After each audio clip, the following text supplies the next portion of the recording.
something about learning disabilities from experience.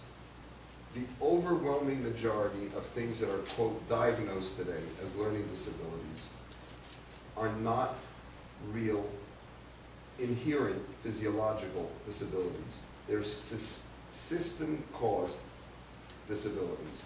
And I'll give you just a couple. And I followed this over 40 years. You know, it's a miracle. When I went to school, it's really unbelievable. Somehow, almost nobody in the population when I went to school back in the 40s had a disability. It's just unbelievable. I mean, you know, we must have been a different race. Today, over 20% of the children have disabilities. Now, here's the thing that you have to understand. And if you're on the inside the way we are and know what the educational community is doing, maybe there are some teachers here who will understand this. The way learning disabilities are identified, it starts in the classroom. And basically, the problem that's addressed is we've got to get all the kids in line to do the same thing at the same pace, in the same way, at the same age. They have to be reading the same kind of thing. Think of it for a minute. Think of the concept of reading to grade level. Just put yourself back a minute and say to yourself, can this possibly make sense? Is it conceivable that every 9-year-old who should be reading at 3rd grade level, is it conceivable that in the human race, the bell curve has disappeared, and all there is a straight line, and if you're not on that straight line, you're disabled?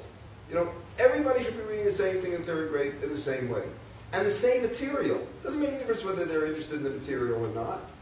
You know, what you're talking about is something that Sylvia Ashton Warner did with Aborigines in Australia back in the 50s and 60s. She got them interested in writing by having them put down curse words that they really liked. They all learned how to read and write in no time flat. No teacher would think of that. We have kids who will read an automotive manual from one end to another in things that I couldn't understand the first paragraph of. But you give them Shakespeare, you give them a sonnet to read, and it bores them to tears. Well, why shouldn't it? A lot of that stuff bores me to tears too, and I'm sure a lot of it bores the teachers who teach it to tears. The idea of disabilities begins with the idea of standardization. And it's made worse by standardized tests, which then test to that single line rather than the bell curve. I'll give you 2 examples of disabilities that essentially don't exist in our school unless somebody's had them inculcated before they came to our school.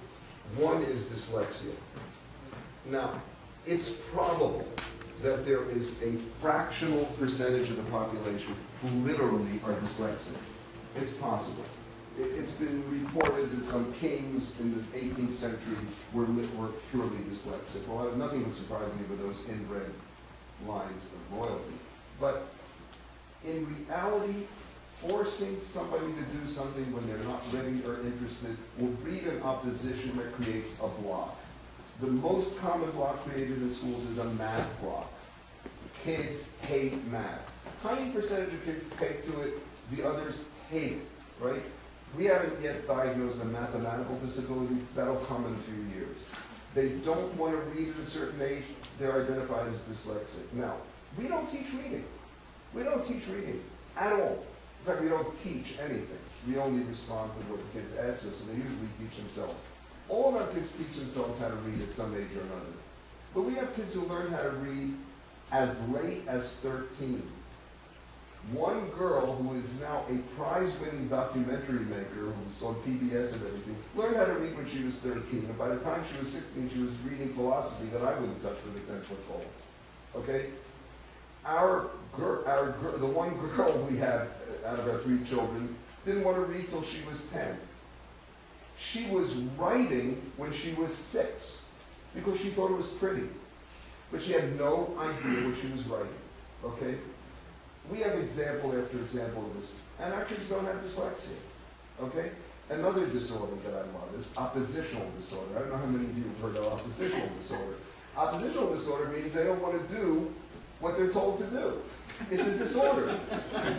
I was married, and am married to a person who was an oppositional disorder person. First rank, you know? I haven't discovered the medicine that'll cure it, but do you understand, what does it even mean? It's absurd. What does it mean that a child has an oppositional disorder? What human being doesn't normally resist what he's ordered to do? unless in that 1% of the times it coincides with what he wanted to do anyway. So the answer to your question is, most of these so-called disorders are system generated. And we have a lot of experience with that. And we know that they disappear when people come with it, or are told that they come with it, and they never appear when we get them early. Can I add to that? Is it okay if I add to that? There's a book that was written, Jason.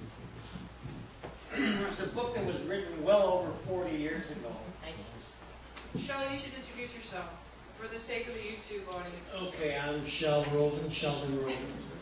I've had the pleasure or displeasure, depending on how you look at it, of writing some books with Russ.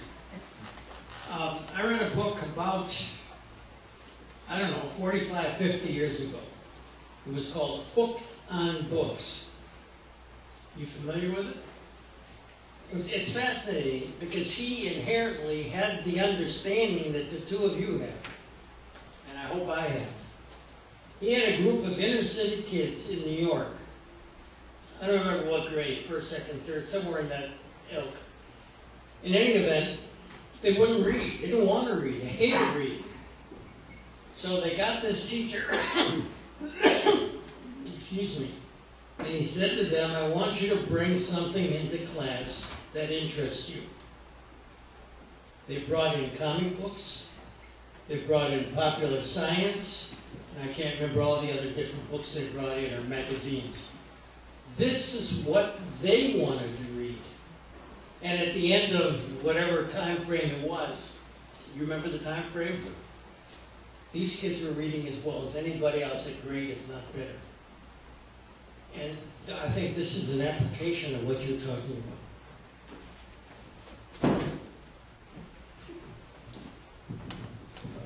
Coming after Dad reminds me of the story of a person who showed a group, an audience, a pornographic movie just after they had performed sex. It's not very effective. So let's get to the next question. Yeah, have you tracked your students, your graduates from the school, and measured some aspect of their performance in society after graduation, just to see like what types of behaviors or characteristics they have? That's a great question, because we have two wonderful studies of our graduates.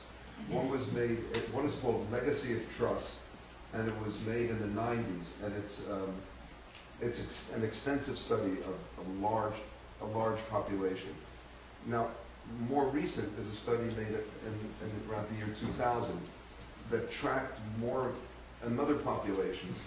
They're older, of course, by then. And there, we not only tracked what they did with their lives, but also a huge panoply of attitudes and values and so forth. And that's called Pursuit of Happiness. So we have two books, Legacy of Trust and Pursuit of Happiness, and all of these publications, we have a lot of publications about the school. They're all on our website, which is basically sudburyvalley.org. So the answer is yes, we've done that. We're very interested in tracking that. And we also have DVDs that we sell of alumni coming back and describing their lives. We just had a 40th anniversary celebration. I have to tell you this story.